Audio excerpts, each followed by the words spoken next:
That's a really good question. I am happy to talk gender all day. I think as women in business, it can be hard to talk about gender because particularly in the early stages of your career, it can be seen as career threatening, which is a terrible thing and holds us back. The other thing I'd say is gender issues are now fabulously front and stage in a way that they haven't been. So there's permission to speak. In fact, actually what's happening is there's a volcanic eruption of women speaking, and that's got to be a good thing. So to answer and to think about the question of women in business and what they bring, it's interesting how business is now talking about multi-stakeholder models. The fact that we not only have one stakeholder, the shareholder, we have community, we have our staff, we have our consumers, we have our environment. There's a much broader thinking about the role of business in the world, and I think women are multi-stakeholder thinkers.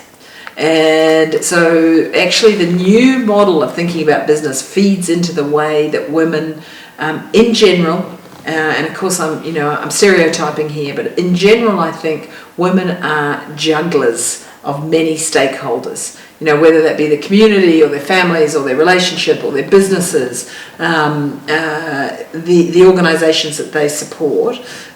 So I think that we're natural leaders in multi-stakeholder models.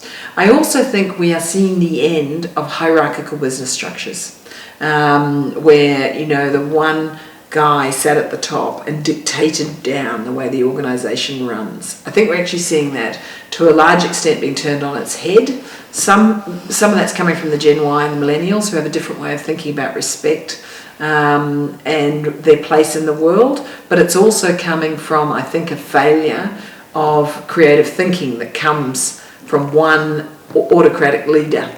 So again, I think naturally women lead into that space. And the stereotype as the woman of a collaborator, I think, is largely grounded in fact.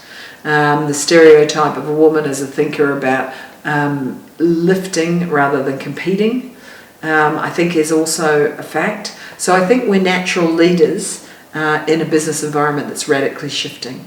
And that's got to play to the strength of the hand of women who choose to serve in a public or very senior position. So yeah, I think that there's we're going to see more.